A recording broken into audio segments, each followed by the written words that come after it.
Prove to me that I can trust you. And once you build that trust, then you've heard the saying, they would run through a wall for me.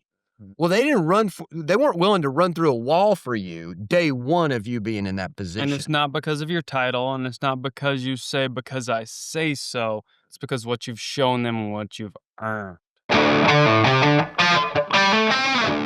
Hey everyone, welcome to Crossroad Conversations with the Lewis Brothers, where we aim to share real stories about running a successful family business, working through adversity, and pouring back into the community that keeps our door open. We're your hosts, Matt, Shelby, and Taylor, and we bring you relevant local business advice and automotive insights that are sure to change the way you look at running a business, and maybe even throw in a plug for you to do business with us.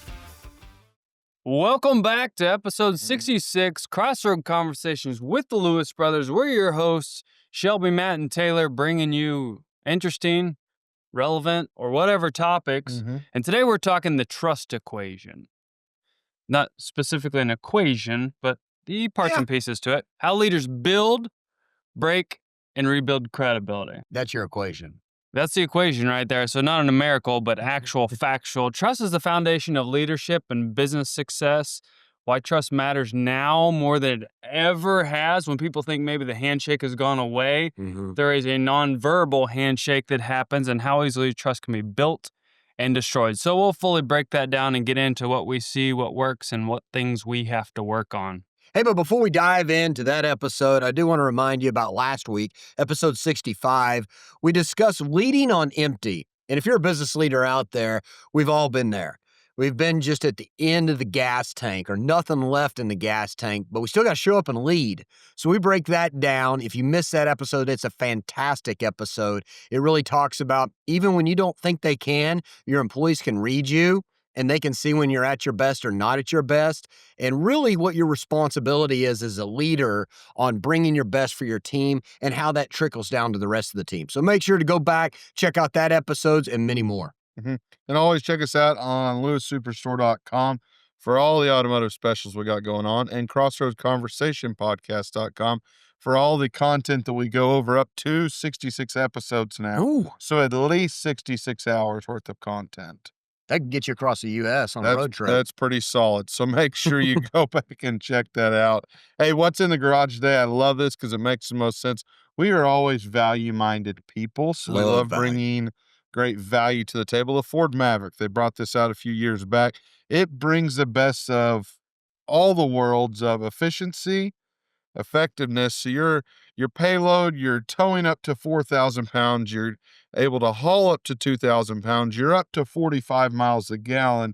You're starting in the low to mid 20s for a truck, SUV, best of both worlds. It's truck stuff, a little bit of car stuff, a little bit of family stuff. It's all of at it. A low entry price, a low cost of ownership, wrapped with a 10-year 120.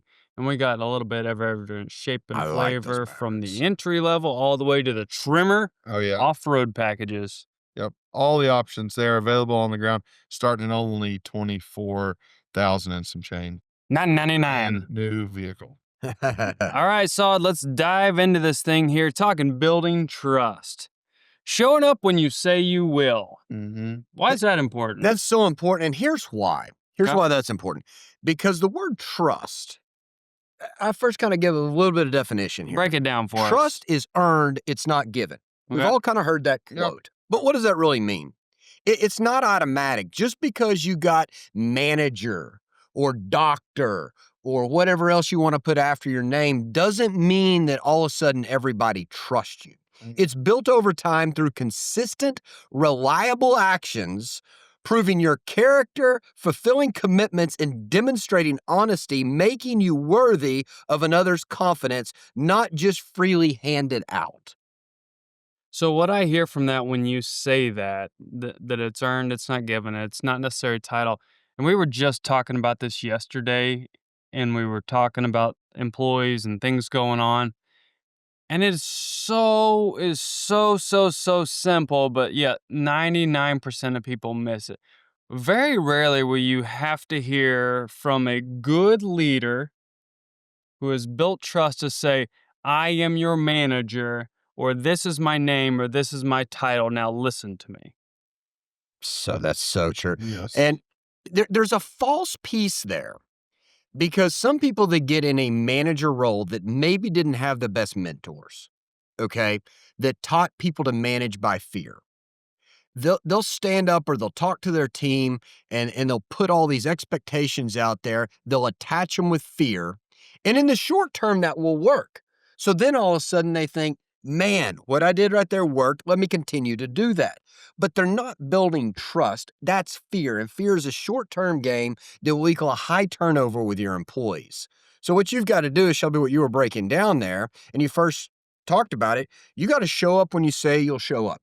And building trust is one block at a time. We can't just all of a sudden put a whole wall up. You've got to prove. Prove to me. That's what your employees are saying. Prove to me that I can trust you. And once you build that trust, then you've heard the saying, they would run through a wall for me. Well, they weren't willing to run through a wall for you day one of you being in that position. And it's not because of your title, and it's not because you say, because I say so. It's because what you've shown them and what you've earned. I'll throw another one there too, since it's us brothers sitting in here. It's not because your last name's on the building either. And some would call that a super advantage. On our side, because it is us, I'd call it a super disadvantage, right? You have to work super hard of the other way to build that trust. Yeah. Because it's not just because of who I am or what position you're in, right? It was over like 150 employees that have been here less than 2 years. They don't know our story unless they've listened to all 66 episodes. Sure. They don't know the pieces and parts and the time and the things that we've been through, which is A-okay, right? But we want to show each new employee, this is why, this is how, and it's never because I say so. And I think, what you hit on was so important there. Now, the last name did give us the opportunity. Right. I absolutely blessed with the opportunity. But it gave us the opportunity to work and to prove that we were the right fit for the position, to prove that our team would trust us to move them forward to hit their goals, to provide for their family. Yeah, we love talking about, hey, we had a banner month and we were number 1 or number 3 or number 2 in the state or the highest growth or the most ROs or this or that. And all those are great accolades. But really, at the end of the day, the employee did they hit their goal so they could go home and share with their family, yes, we are going to be able to go to Disney World. Yes, we are going to be able to pay off those credit cards. Yes, we are going to be able to move out of this apartment into a duplex or buy our first home. Yep. That's what it really is. And they want to trust somebody that will help guide them to that. One of the telltales of trust is when an employee comes to you asking you advice for something that's really important that they couldn't just get from anybody, especially like financial advice. Yep. When they come in at, hey, what should I do here? They wouldn't be asking you that if they didn't trust in you. Generally so. That's really big. Doing what you promise even when it's not convenient. Taylor, what's your thought on that? Doing what you promised even when it's not convenient. Oh, that happens every time, because it seems like that pressure or that circumstance only gets put onto you whenever everything else is happening and going on. Whether it's I've got 6 meetings lined up in a row, or I look up in my busiest days, I look back and don't even, more times than not, whenever I go back and it's a busy day and I feel like I just got absolutely railroaded because I had to help this guy, go to this circumstance, deal with this customer, lead the team and be able to help them in this circumstance, jump back in and show them how to do this when they should have known how to do it on day one. It's because it wasn't set up. Like my day wasn't planned that way to be able to go through that. So I see it more inconvenient of that it happens on days whenever I'm not prepared for it, but I'm only prepared for it because I've practiced and know I can be able to go through that, of just knowing I have to lead the team, because if not, they're going to be out there sinking, throwing their hands in the air saying, hey, you were supposed to help me. And it's always a good feeling that I love to feel at the end of the day, that you don't intentionally say, hey, I want any recognition for it or anything, but to know, yeah, I had all that thrown on my shoulders and I still went and helped them because that's my job and that's what I do. So you get a whole lot of gratification from that. I think what's important to remember on that one, when you ask the question about, doing what you promise, even when it's inconvenient, I want you to think about the different layers of employees you have in your team and take a lower level that may have asked you, hey, can I get a minute to bounce an idea off of you? Or can I do this or that? And you say, yeah, sure. Let me get with you next week and do that. Well, you in your mind, you know that maybe that's not the most important decision that you need to make, or your calendar's full of all these big meetings that affect the entire team. But to that employee, it's a really big deal. And if you forget the next week to take the time to fulfill your promise, even though it's inconvenient, that could be the difference in somebody trusting you and wanting to follow you on your team. So 2 things there. Make sure you follow through with your promises, but then also the higher you get up and the more you have on your plate, you've got to be very careful about saying yes, yes, yes, and having too many promises. That's So then super you get in the important, right? situation. If your head gets big because you have that title or you are that leader Mhm. and you just yes, yes, yes, then you will overpromise and underdeliver because you will not have the time or the capacity to do your job and also fulfill all those promises. So if you have promised them, guess what, buddy? You already signed up for it. You better Show up. figure it out. Then you better learn from that and stop promising so much stuff, son. Like, delegate some of that. Like, hey, you know what? I could help you with that. Yeah. But my service manager is going to be way better at answering that question for you. And I think, a trap that early on in a management career you fall into, and I did as well, it feels good to be needed. Mm-hmm. It feels good to pour into other people and people to ask you questions, because there was a time in your career that nobody ever asked you for advice Yeah. because you hadn't proved yourself yet. So you like that and it feels good, but then you get at a capacity point. The other thing to remember is, and it's no different than if any 3 of us are sitting at a desk somewhere and there's other managers in the room, if somebody comes in and they have a question, and we've talked about this before, they'll come straight to us because they know, hey, they'll have the answer to it. Why should I ask a manager below their level? So you got to remember both of those. But like you said, what we love doing is empowering the other manager in front of them. Yeah. Say, hey, let me go ask Taylor, okay? And let's get his opinion on this because he's working on this every single day and is really closer to it than I am. Taylor, what are your thoughts on this? And that does 2 things. If you're not listening, not paying attention, because we've worked through this. So please, please, please don't wait and experience this yourself. Just do it, right? Yeah. So many times we deal with our team and we're like, why would you do it like that? Because I'm gonna one up if Matt is one of the sales managers. Mhm. Someone comes in and asks me because they'd rather just ask me. Sure. So I'm going to show the path of that I value Matt as a sales manager. I'm going to say, actually, that's a really good question. And because I'm not in it every day, Matt's going to be better capable of handling that. And so what I just did was boost Matt's ego by saying he's better at it than I am in front of everyone, right? And then that's also going to reprogram him to say, don't come to me, come to him. He's the professional that handles it. So that I redirected and boosted his ego. Right? And I'll give you one advance part there. Do exactly what Shelby said. Once the conversation starts, stay present to make sure the conversation starts, that they get to talking about it. But once it's flowing, remove yourself. If you don't remove yourself, the employee's trying to figure out, do I look and listen to mom or dad? Yeah. It's a tag team wrestling match. You got to make sure that you still got them in a headlock.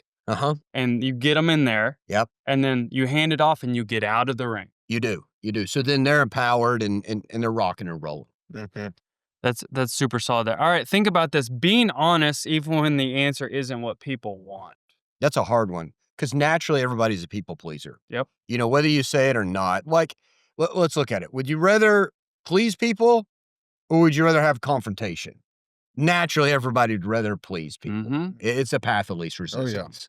But being honest, and the farther I get in my career, I'm not going to say easy, but the better at this I've gotten because they need the honest answer.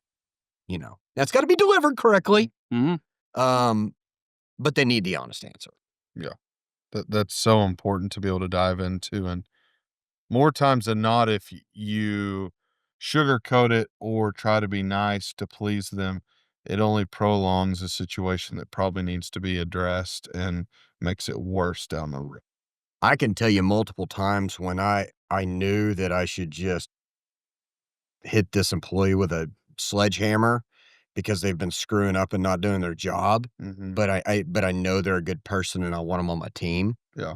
And then so I'll be a whole lot more lenient with them and go, "Hey, they're gonna come around. They've got to see where they're screwing up and when they're not doing their deal, and a month will go by, a quarter will go by, a year will go by, and then all of a sudden it gets at an impasse."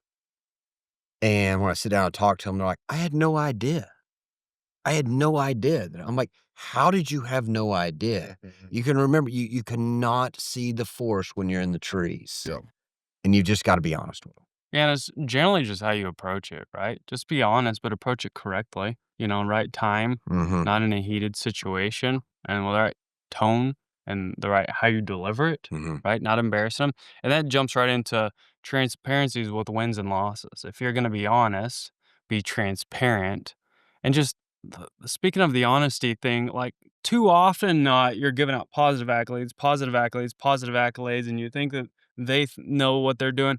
And then you got a guy or a teammate that's completely underperforming, and everybody at the end of the night's clocking out, and you're like, "Hey, great job today. Have a great night. Great job today." They didn't do a great job, and so then they're like, "Why would I trust this guy? He just told me great job, and I literally did nothing. Yeah, I literally did nothing. I did the least amount to still keep my job, and he told me great job. We'll see you tomorrow." yeah.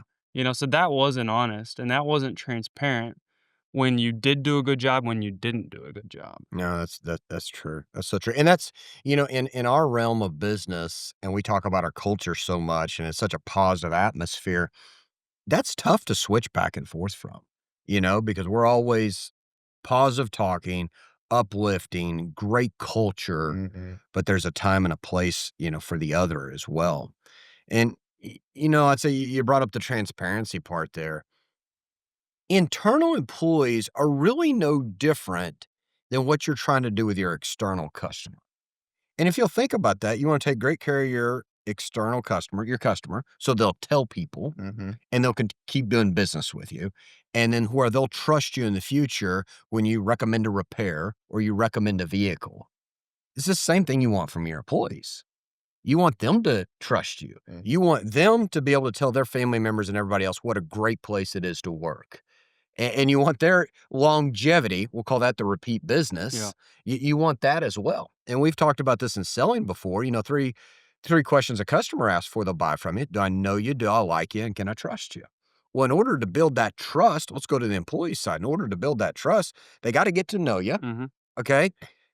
They got to like you. Not best friends. Just tolerable. They should get tolerable. Like, hey, can I work with this person 8 hours a day? Yep. And then they'll get to trusting you. Yeah. So it's the same thing with your employees that you've got to build up. And we're going through that. Shelby, you said about, we looked at all these people we've hired as we've expanded, which is awesome. But how many of them don't really know us and like us yet? Yeah. They might like the idea because they've heard from everybody else, but they haven't Mhm. built that relationship with us. And that's one of the reasons we put this podcast on. Right. And that rolls directly into daily actions that quietly build credibility. Mm. And so that's leading by example. Every single day, walking around talking to as many people as you can without getting distracted. Like, you got to understand the timeliness of those conversations. If something needs to be done, the windows the other day in the service drive, I had asked about it a couple times, and there were some people cleaning it, but the way that they were cleaning it, they were finding rags. Well, we use a lot of rags around here in a lot of different facets, and a lot of times they look clean, but they're not clean, right? Mm-hmm. And so we have so many windows, right? Windows everywhere. And so then you could see when the sun goes down, it's super streaky. And I was like, did we not get a squeegee? Anyways, it got legs. Maybe it's cleaning somebody's windows at home. Probably not, but whatever. So I ordered another one. Here came another one. And I was like, okay, squeegee's here. Let me go figure this out. So I was like, so the way the service drive set up, there was 6 advisors and some assistant advisors and the service manager, and I'm outside staring right at them, squeegeeing these windows. Is that the most productive thing for me to be doing? Mm. No, not at all. But guess what happened? I started squeegeeing this thing, and because I've quietly built this trust and quietly built this work ethic, they came out and they said, "Hey, Shelby, what are you doing?" And I said, "Look, cleaning windows." I said, "Why are you cleaning windows?" I said, "'Cause they need to be cleaned." Yeah. They said, "Can we take over that?" I said, "Can you take over this?" And they said, "What do you mean?" I said, "Well, we were cleaning the windows, but it was not to the right level, right? Mhm. They were not clean. They were super streaky." I said, "Can I teach you?" And they said, "Sure." I said, "Go get anybody else that you think that might want to learn so we can teach us one time and everybody understands." So like I'm some window Miyagi. I guess I've watched enough TikToks of people cleaning how to do this with thingamajig. And so I said, "Okay, it's super important that you do this. And then you do this right here. And then you use a rag." And they're like, "Okay." I was like, "Okay, now you do that." Right. And that was just another leading by example. Mhm. And then I quietly exited out and I said, "Hey, when you're finished doing the outside, do the inside of these and then put these right back in the closet so we don't misplace these. And it's probably good to do this once a week or so." And they're like, "Okay." And so that's how you quietly build daily actions and credibility. And then a week later, you come back around and say, "Hey, how did the window cleaning go this week?" Whether you know it did or didn't get done, and they're like, "Oh, I forgot that." So, "Hey, do you have your phone on you?" "Yeah." "Do you normally keep your phone with you?" Like, "Yeah." So, "Hey, let's go ahead and set up a reminder every Tuesday that goes off, Mhm. and who is best to help you with that in case you're busy." And like this and this, like, "Okay, perfect. Let's set that up."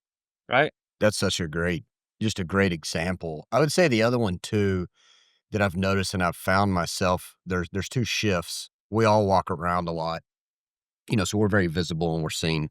In the morning, my walk through, I'm saying, good morning to about as many people as I can. Okay. That's not the time based upon schedules, rush of morning traffic, meetings, everything else for me to engage in an actual conversation. But those actual conversations need to happen. That's a different walk, maybe midday, mid-afternoon, something like that. And then you're only picking strategically 2, 3 that you actually say, "Hey, how did Thanksgiving going? Hey, how's Junior doing in his baseball career? How's this or that?" You're not gonna knock 20 of those out in a day. You can knock 20 or 50 good mornings out. But then, every day, you just pick a couple that you engage in for a little bit deeper that builds that trust and relationship as well. As you're walking around and it's just a memory bank that you continue to build top of mind awareness. No different than if walking through one of our youth sales guys has a son that plays Mhm. collegiate football. And I was walking through one day and I was like, all right, how many weeks we have left? What game are we? And he was so fired up. It was so simple, Mhm. easy going through, and he was so excited about it. But I'd only remembered that because I continued to go through and remember and remember. It wasn't every week. Hey, what were the stats? What did he exactly do? Let's sit down, let's analyze every single game. I'd love to hear that. I just can't physically do that Sure. and be able to do everything else. But it's top of mind awareness of going through there. Then you walk through the shop and it's, hey, how did this weekend go with the family? That it's those 2 or 3 people like you were talking about. And it means just as much if you just specifically ask by name or about hey, like, "Hey, you guys are traveling baseball. How'd that go?" Right? Without saying, "Okay, give me the stats." It really does, and just less is more, and those are 2 different type engagements, and I make sure when I go out to do that, it's not button up to a meeting, Mm-mm. because then my mind goes wild Yeah. if somebody gets into that and I know that I'm tuning out. I don't need to tune out, Mhm. so it's gotta be at the appropriate time. Yeah, you gotta have a little bit of a leeway in time Ye after that. You really do. That's great stuff. All right, here's the first quiz for you guys. What percentage of employees say trust and leadership is the number one driver of job satisfaction? A, 28%, B, 41, C, 53, or D, 74%? What percentage say that trust and leadership is the number one driver of satisfaction? I would say it's gotta be It's higher. pretty high. I would say so. Well, the answer is D, 74%. Trust just doesn't matter. Most employees say it's the main reason they stay or leave. Now, isn't that starting to become a common factor when we talk about employee turnover? Oh, yeah. Mhm. About employees leaving not because of the business, not because of who owns the business or what kind of business it is, but because of their manager. And then the number one job satisfaction was not time off, it was trust. Because again, I'm going to go back to where I started here is that why are the employees here? They're here to provide for their family. Yeah. They're here to get their financial goals to equal retirement, or to buy a house, or to fund college for their kids, or whatever else it may be. You got to figure out a layer deeper besides the money, and they got to trust that whoever's team they're on is going to help them get there, because their family matters more than you do. Mm-hmm. So if you don't care about that, they're going to find somebody else's team to be on to help them accomplish their goal. Yeah. That's super important. It really is. All right. When trust is broken. All right. So let's take the other flip side. We talked about how to build trust, some key factors, some takeaways for you guys on how to build the trust. Now let's talk about when it's broken, because it could happen. Oh, yeah. And especially when I talked earlier about when you have somebody, let's say at the first level of employees, and you said, yes, I'll give you the time, but you know in the back of your brain that it's not going to be at the top of the priority because you have all these other high-level decisions to make. You might break trust there, and then you got to put those blocks back together. So the first one, and you already said this, but we'll dive in deeper to it: over-promising and under-delivering. Yeah, that happens so often, especially as a new leader or just a people pleaser, or it generally will self-regulate itself, because you'd be like, oh my gosh. I keep wondering, like, where does this come from? Why is this? And why is this? And it's because you overpromise. Your team overpromise. And so when you see those things, you have to learn in those situations. And so understanding overpromising versus underdelivering, it should be completely backwards. Underpromise and overdeliver. And that's nothing new. People hear that all the time, but hearing it and knowing it and then doing it and living it out are two completely different things. And so understand your role, or the role of the leader, what they should be promising, and then what systems do you have? Because we all have things that we forget. We all get busy, but do you have a backup system? Are you a list person? Are you an online? Are you a reminder person? Do you use the CRM? Whatever it is, just use it and make sure you got a little bit of Mac truck theory, that someone's following up with you to make sure that you did what you said you were going to do. I think that's good. And what I do want to point out is I don't think anybody ever intentionally overpromises. No. I don't think they do. They do because they're a people pleaser. I find myself, I have a habit of trying to jam 90 minutes worth of productivity into 60 minutes. Oh, yeah. And if it takes 15 minutes when I leave my house to get somewhere, I'm not going to leave until 15 minutes, because I'm like, I get these other two tasks done. But then if I hit traffic or hit this or that, then I'm over and I overpromised. It's the age-old fashion that you might see online that says when you're having your family over for Christmas or for dinner, and your wife is making sure everything's ready, and you decide it's time to power wash the back driveway. It's a good idea. Or cut the tree down that's need to be cut down for 15 years, right? So I do that, and then I have a family member that shows up an hour and a half early, and I'm mad at them for showing up early, because I was trying to get the rest of this done. Maybe I'm on an island by myself. No. But no, that's what some guys do. So I think it's or you're in traffic and you knew it was going to take 15 minutes, and somebody's driving slow, and you're so mad at them. I'm so mad at them. You're mad at them. You should be mad at yourself. You should be driving. You didn't plan for anything, right? So I know. And then my wife gets mad at me, and the kids see a bad example of me, and all the rest of it, because I've overpromised. Yeah. Didn't plan and go through there. Yep. And it's so easy to do. We talked about young management. Even me transitioning from the store, I'm probably the one that most recently came through this, but at our old location, I could handle basically all of it in the sales process of problems with service, of anything coming up through. And I had to learn whenever we transitioned over here, I had to start being quiet and really just observe, and realize that I didn't have to help with everything, because I needed a team to be able to grow underneath me and to be able to teach them and grow. So don't sit here thinking I never overpromise. I did it. They both have done it, and growing through the careers. And it happens in that early stage that you start to get, just a whole lot of confidence of, I can continue to do this. And you hit capacity level, and then it starts going a different direction. I'm going to take the other side of it for just a second because we have all different ages and all different stages of careers listening. Um, you may be early on in management or you may be early on building. Mhm. That's a different stage, and you need to say yes to as many opportunities as you can. Oh, yeah. You know, you may be at a desk or in a management position where there's not other managers. You have got to be involved to build that trust in your employees. Yep. But at some point in time, you have to fire your old self. Mhm. But you don't fire your old self before you get to that stage, you know. And if you think about early on in my career, it was, hey, every opportunity to speak somewhere or to be involved, it was yes, yes, yes. And then you hit a threshold and you start carving some of those out. Because what you'll realize that happen, and most of the time they don't tell you, but sometimes they do, and it smacks you in the face. A lady at church the other day that's been a customer for ages.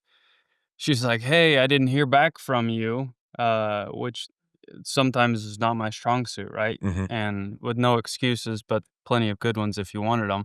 Uh, was like, "Hey, we have this fundraiser going, da da da," and I said, "We're always interested." I said, "But can I tell you something?" She's like, "Yeah, please." I said, "I'm not the best at that." I said, "I have a team that is outstanding." I said, "I need to give you their email address and their contact because they are so much better. They're so much more available to be at the event, to bring all the things that we want to, and they are a better extension of me than I am." Mhm. I said, "So that is completely my fault, and I take full responsibility for not transferring to them. Let me get you their contact so it does not fall through the cracks there." That's good.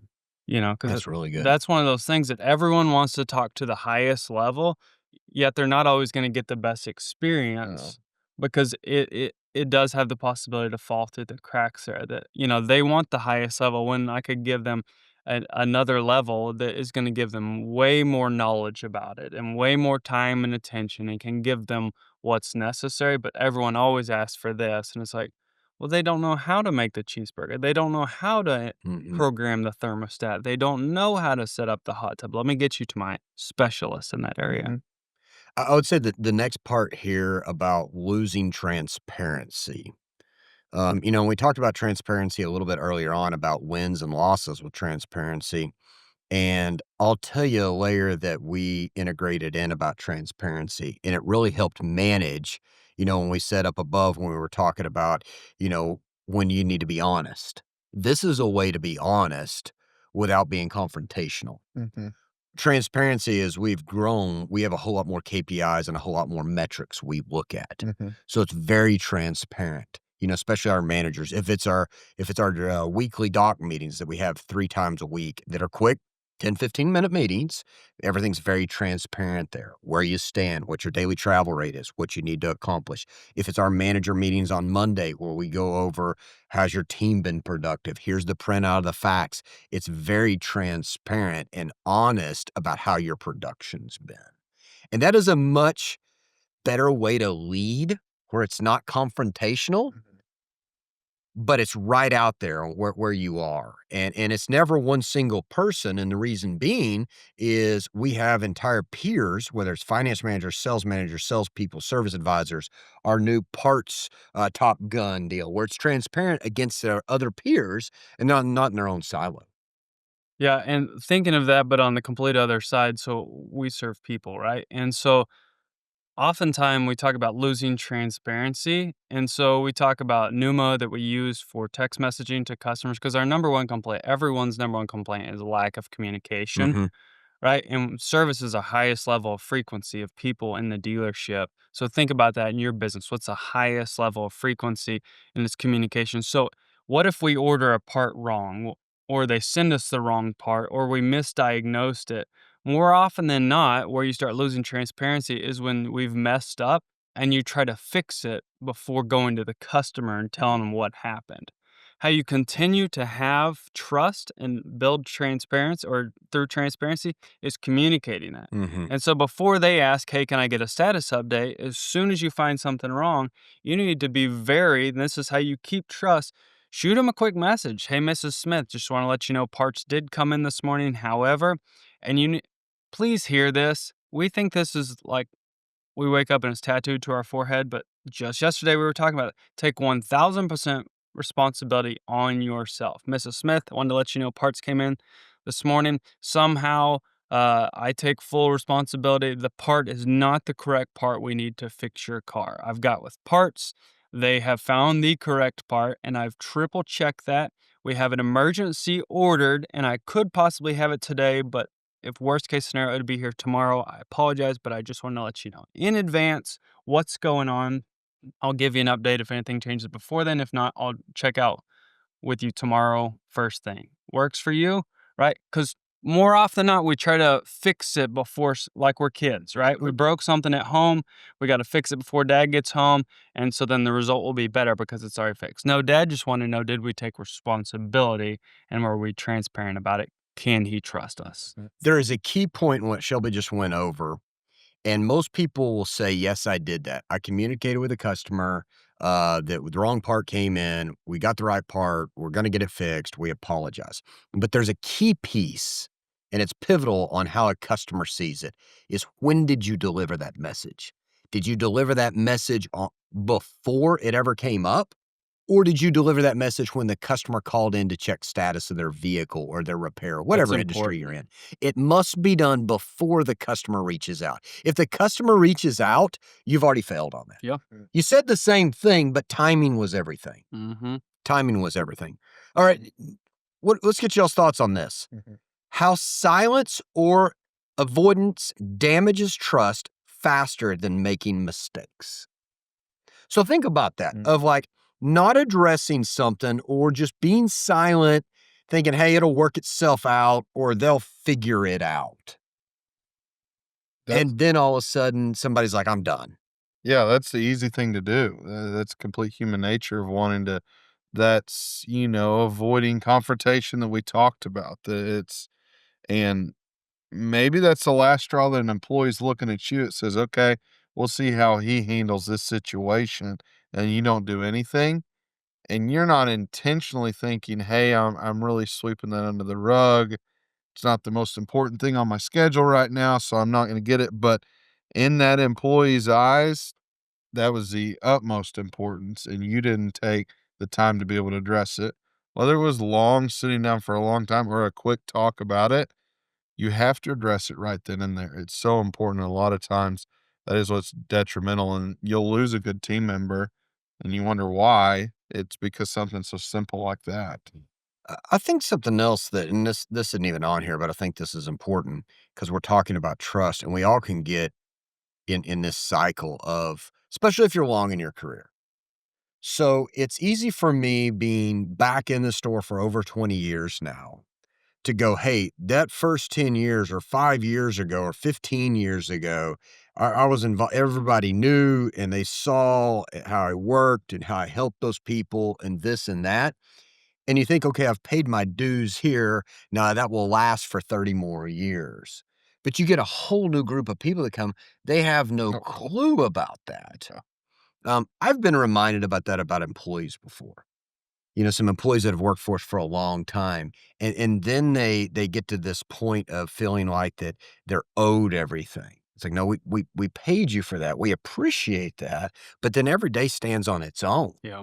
You have to prove yourself again today. You got to prove to your team again today that you're here to help them get their goals and that you can be trusted.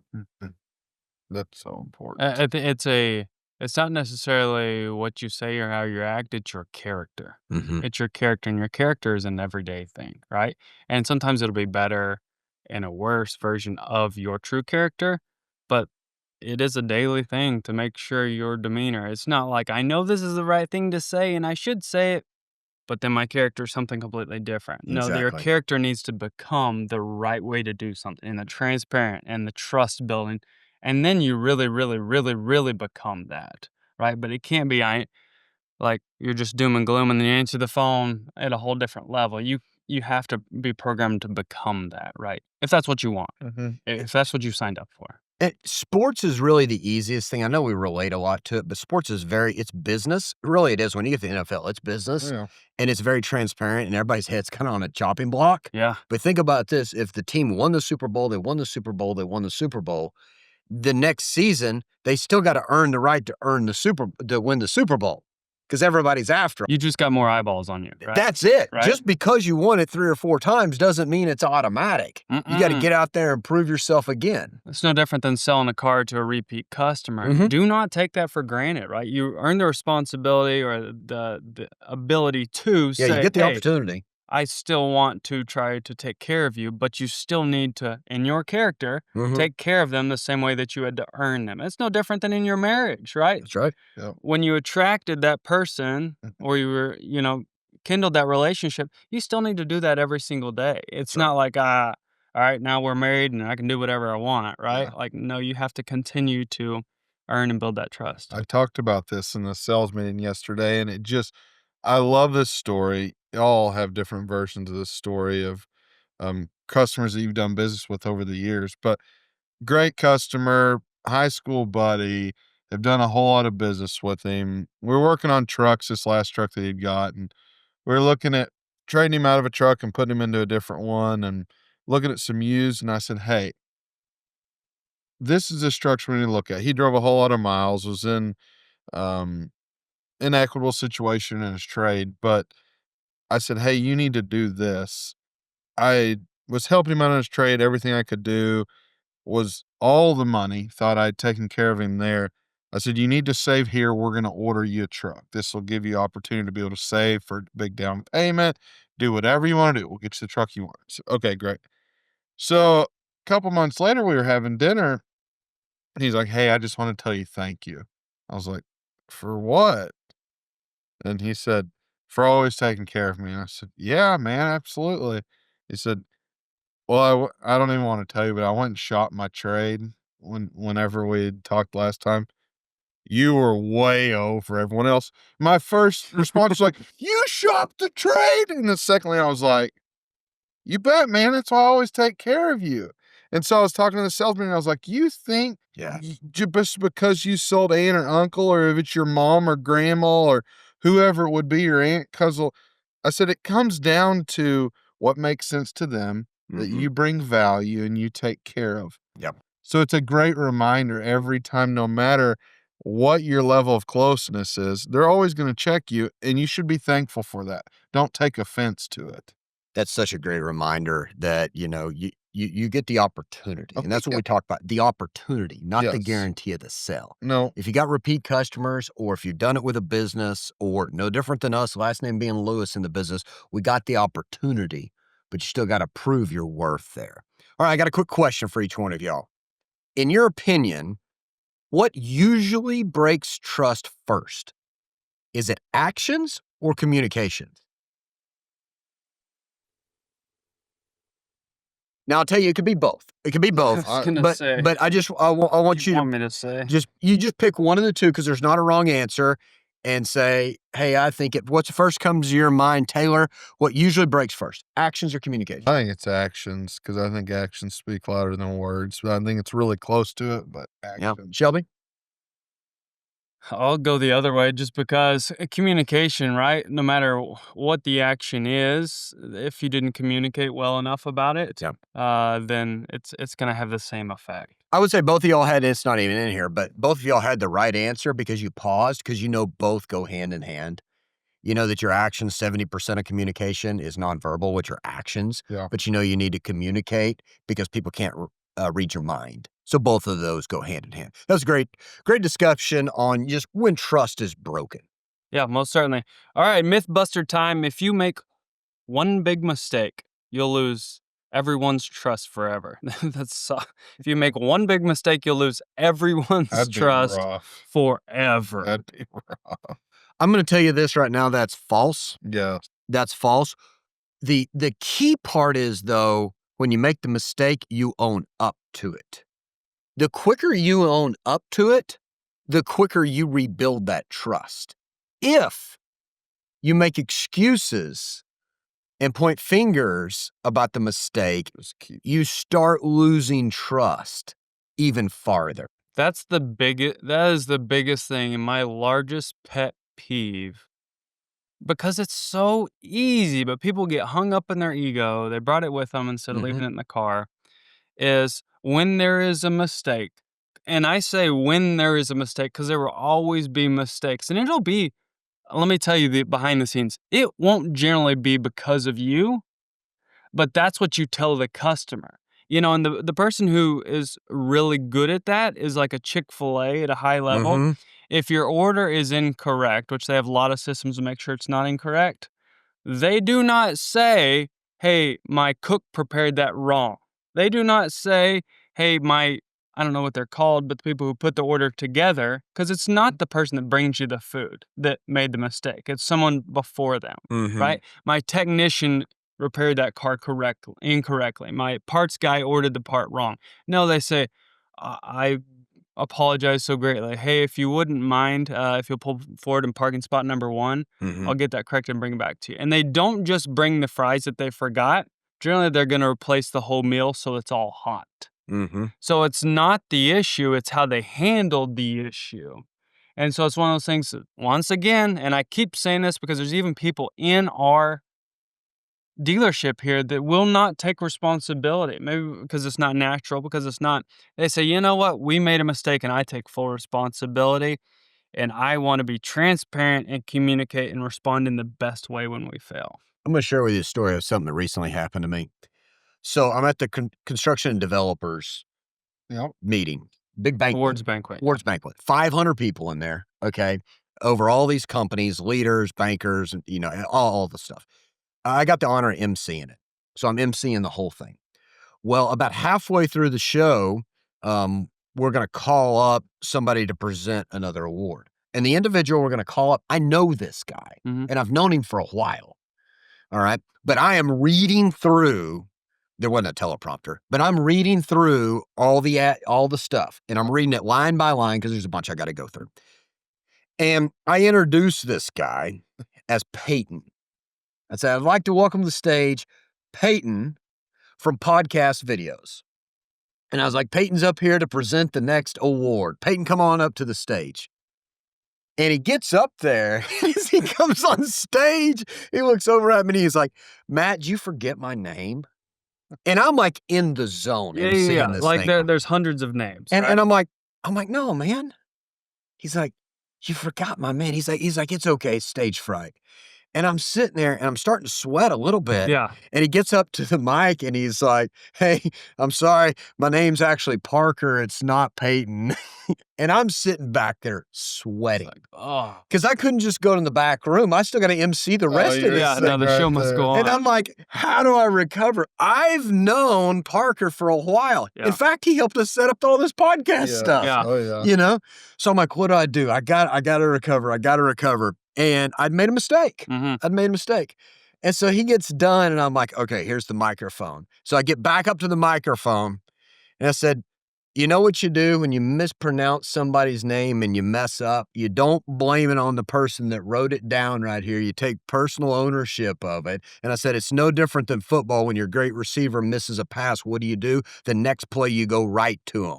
So, Parker, I apologize for that. Hopefully it brought you some more attention for your business. Let's keep rocking this thing. I love that. I love it. And Which takes humility. It took humility. It takes humility, like, dadgummit, and you want to be like, the first thing is like someone wrote it wrong and it probably was right on the paper. Maybe it wasn't, and then you're like, dang, why'd they put so many names? It's no different than like, why are people driving so slow on the road? Not the issue. Not the issue. And that was so good because you have to take humility in front of all these people. They chose one MC and that's you, and you did it wrong. Like, they chose one place to get their vehicle serviced, right? Yeah. And you get one opportunity. And you'll mess up. It happens. We're humans. And people are okay with it if you are honest and transparent. Yep. It's no different. I love you talking about football. And this is lower level reporters, but they hammered Kelsey the other night about missing a pass that he bobbled, and he's the reason that they lost the game.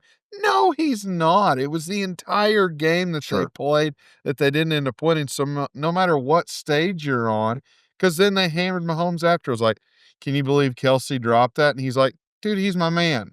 He's like, he's helped me out of so many circumstances. I'll go right back to him every time. So always own it. Always have faith in your team and realize it doesn't happen over one thing.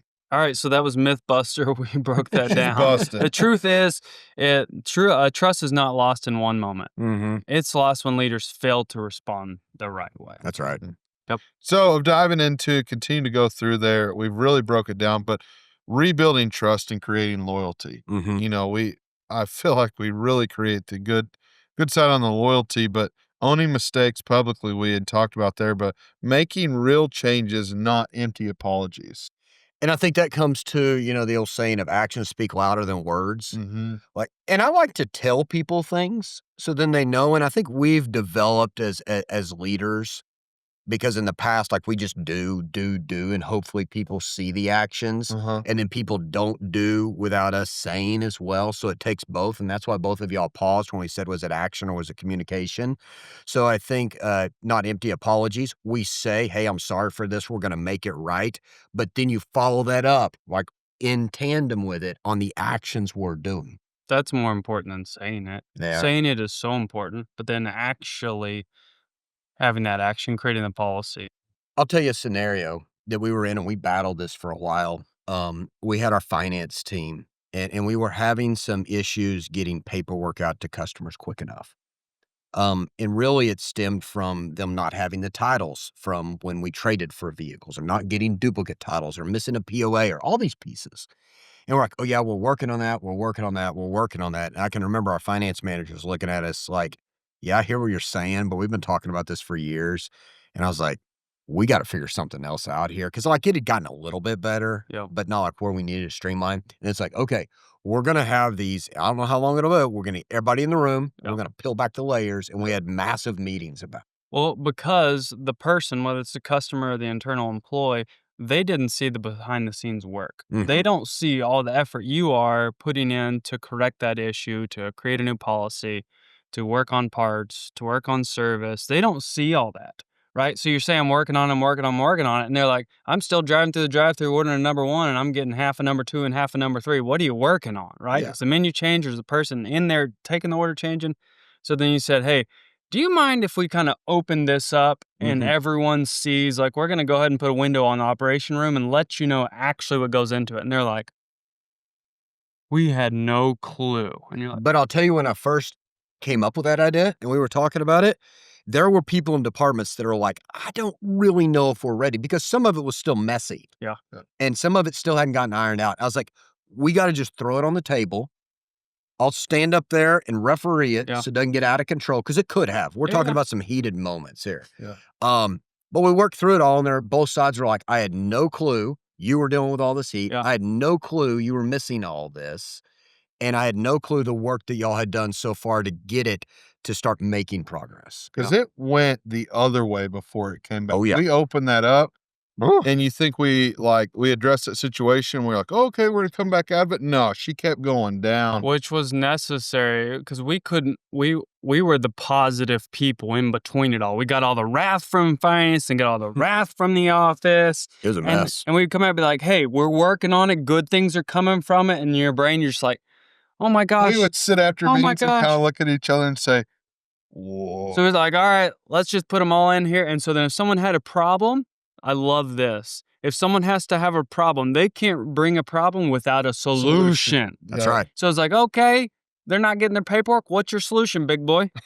We're all listening, all 35 of us. Is like, Yeah, I wouldn't say anything. right. And so then they were like, well, maybe the finance manager did this. And it's like, perfect. What's your solution, ma'am? And she's like, it's like, okay, so not quite as easy. You're really good at this. You're really good at this. Now let's figure out really good together. And I think that's important. You guys always hear the positive of it, but it was WWE in there. Yeah.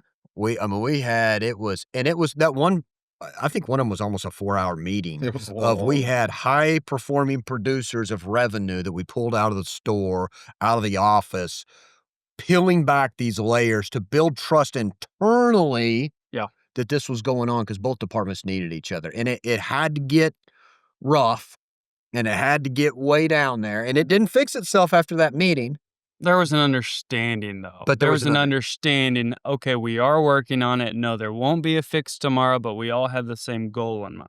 And I would say today it runs smoother and better. It's not 100% because there's still a lot of moving parts. Yeah. But at least people are communicating. they respect, and we're now openly talking about how can we get the customer their information quicker. Yep. So that rolls straight into giving employees time to believe again, seeing the process and the machine starting to work together. That also takes into account including more people. Mm-hmm. Yep. You know, as a leader, sometimes you're saying yes to everything, you're trying to handle everything, and they don't see the progress. It's no different than our CIT Mm-hmm. or our working process. There's certain meetings we bring up other layers of people, Mm-hmm. and they're like, "Oh, I had no clue you had $48 million in vehicles, Yeah. and that you have $7 million in frozen assets of collectibles that you're chasing." And they were like, "I had no clue." And it's like, okay, well, come on in, let me show it to you, and then we can work on this together. And that's by including more people. I'll tell you the other thing about by including more people. I would sit in meetings before our micro meetings got to where they are today. Now I love them. I really do. But before then, if we only had one side in there, my mind already goes to, like, it just thinks 2 and 3 plays down the road. Yeah. And sometimes that gets me in trouble. Sometimes it's great. But my mind starts thinking when somebody brings up an idea, I'm like, okay, I like the idea, but who's going to execute it? And how are we going to do this? And do we have the capacity to execute it? Yep. That's where my mind goes.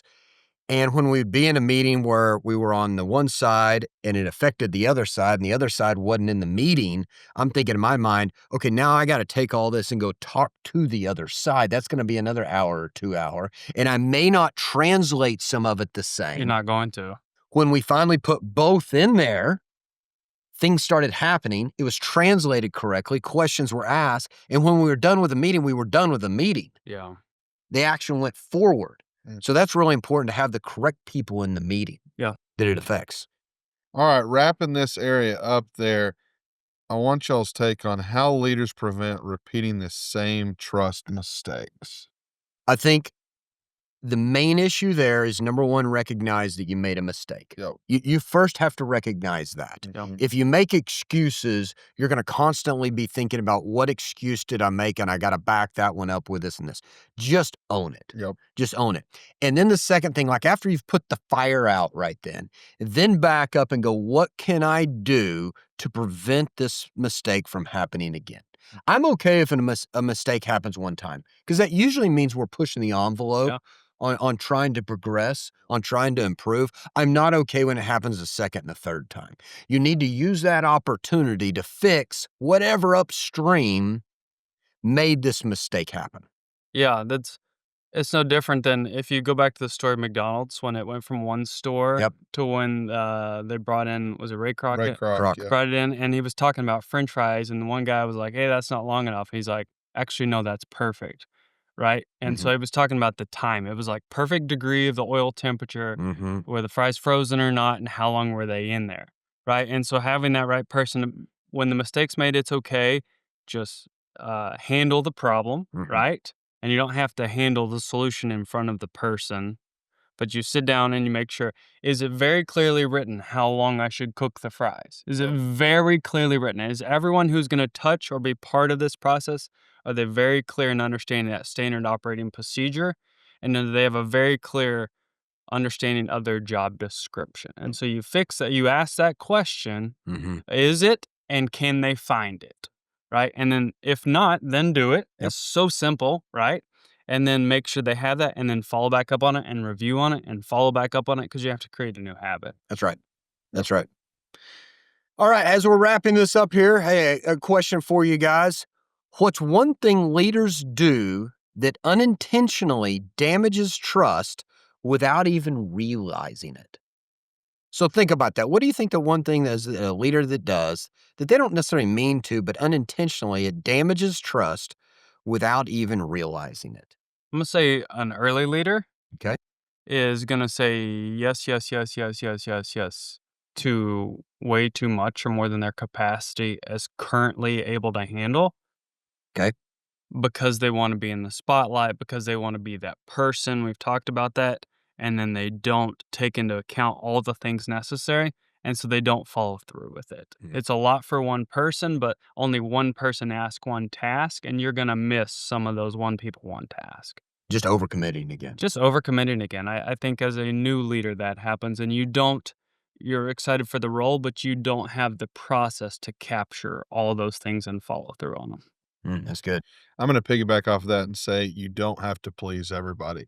Pleasing everybody and going through the whole thing of realizing you don't have to make everyone happy in your department. And just, I think that like of not paying attention to feelings and anything else really gets you in a trick bag of sometimes of I won't single out a situation and talk about it because I don't want to hurt X, Y, or Z's feelings. It shouldn't be emotional, and a lot of times young managers get in that fault of, well, I didn't really want to address him on that because I didn't want to affect, his work habits or anything else or single him out in front of people. That's so good. I think, that really comes down to what both of y'all said there is, I like these sayings because they help stick in my brain, but a doer of all and a master of nothing. Mhm. How valuable is that for your team? Not very valuable. Do less with a bigger impact there. Yep. Hey, it's been a great discussion today on Mhm. building trust, and we're really talking about the internal customer first, which is our employees, before our external customers, which is the one spending the money with us. So focus first on your internal employees and help build trust with them that they would run through that brick wall for you because you've led by example and you're intentional with your actions. As always, check out all of our inventory at lewissuperstore.com and check out this episode and many more, 66 of them, by the way, 60 at crossroadconversationspodcast.com. Hey, thanks for joining us today, and we hope you enjoyed this episode. Make sure to give it a like, share it with your friends and family, visit our website, and send us some questions. We want to know what you'd like to hear, who you'd like to hear from, and what you want to see, or maybe even some questions for us to answer about either the automotive industry or just business in general.